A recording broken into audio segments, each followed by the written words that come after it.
আসসালামু আলাইকুম ভিউয়ার্স, আশা করি আপনারা সবাই ভালো আছেন। তো ভিউয়ার্স, সন্ধ্যাকালীন আবহাওয়ার আপডেটে আপনাদেরকে স্বাগতম। আজকে থেকে আগামী 10 দিনের আপডেট বিস্তারিত থাকছে এই ভিডিওতে। তো এই মুহূর্তে দেশের কিছু কিছু অঞ্চল আংশিক মেঘাচ্ছন্ন রয়েছে, এছাড়াও কিছু কিছু অঞ্চলে ঝড় বৃষ্টি হচ্ছে।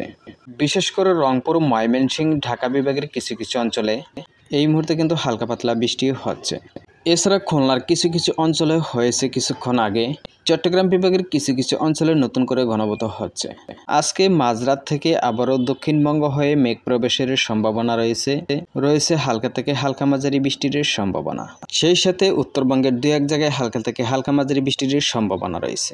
বিশেষ করে বাংলাদেশের সিলেটে, ময়মনসিংহ, রংপুরের কিছু অঞ্চল এবং পশ্চিমবঙ্গের উত্তরবঙ্গ।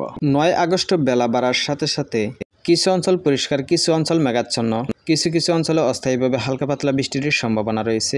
দুপুর থেকে আর একটু বৃষ্টির পরিমাণ বেড়ে যাওয়ার সম্ভাবনা রয়েছে। পশ্চিমবঙ্গের দক্ষিণবঙ্গ হয়ে ক্রমশ মধ্য অঞ্চলের দিকে হালকা থেকে মাঝারি বৃষ্টির সম্ভাবনা রয়েছে। সেই সাথে বাংলাদেশের বিভিন্ন অঞ্চলে অস্থায়ীভাবে হালকা থেকে মাঝারি বৃষ্টির সম্ভাবনা রয়েছে। টুকরো টুকরো মেঘের প্রভাবে ছোট ছোট স্প্লে বৃষ্টির সম্ভাবনা রয়েছে। 10 তারিখেও কিন্তু সেম পরিস্থিতি লক্ষ্য করা যাচ্ছে। 10 তারিখে বাংলাদেশে হালকা থেকে মাঝারি বৃষ্টির সম্ভাবনা রয়েছে। মধ্য অঞ্চলে তো উত্তরাঞ্চলে এই মুহূর্তে লাইভ ট্র্যাকিং এ যা লক্ষ্য করা যাচ্ছে। মাঝরাতের দিকে কিছু অঞ্চলে ভারী বৃষ্টির সম্ভাবনাও রয়েছে, বিশেষ করে পশ্চিমবঙ্গের দক্ষিণবঙ্গের উপকূল অঞ্চল এবং খুলনা, বরিশালের বেশ কিছু অংশে। 10 আগস্টের দিবাগত রাত হইতে 11 তারিখের মধ্যে বৃষ্টির পরিমাণ কিছুটা বেড়ে যাওয়ার সম্ভাবনা রয়েছে দুই বাংলায়। বজ্রবিদ্যুৎ সহ মাঝারি বৃষ্টির সম্ভাবনা লক্ষ্য করা যাচ্ছে দেশের বিভিন্ন অঞ্চলে। 12 তারিখে হালকা থেকে মাঝারি বৃষ্টির সম্ভাবনা, কিছু কিছু অঞ্চলে মাঝারি থেকে ভারী বৃষ্টির সম্ভাবনাও রয়েছে। তবে এই বৃষ্টিগুলো ছোট ছোট মেঘ হওয়ার কারণে প্রত্যেকটি বিভাগে যদিও বৃষ্টির সম্ভাবনা রয়েছে, দিনের বিভিন্ন সময় বিভিন্ন অংশে এখনো পর্যন্ত সেরকম টানা বৃষ্টির সম্ভাবনা লক্ষ্য করা যাচ্ছে না, বা নিম্নচাপের সম্ভাবনা লক্ষ্য করা যাচ্ছে না। তো মাঝে মধ্যে হালকা পাতলা, কখনো হালকা মাঝারি বৃষ্টির সম্ভাবনা। 16 তারিখেও কিন্তু হালকা পাতলা বৃষ্টির সম্ভাবনা লক্ষ্য করা যাচ্ছে। 17 তারিখ থেকে আবারও কিছুটা বৃষ্টির পরিমাণ কিছু অঞ্চলে বেড়ে যাওয়ার সম্ভাবনা রয়েছে।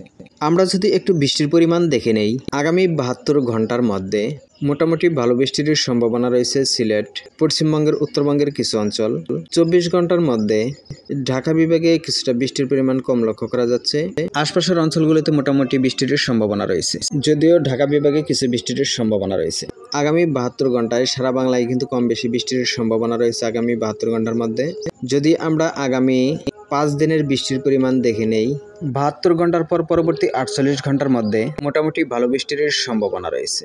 দেশের বিভিন্ন অঞ্চলে এই বৃষ্টির সম্ভাবনা লক্ষ্য করা যাচ্ছে, পশ্চিমবঙ্গ, ত্রিপুরা, শিলচর সহ, এছাড়াও কম বেশি বাংলাদেশের সবকটি বিভাগেই।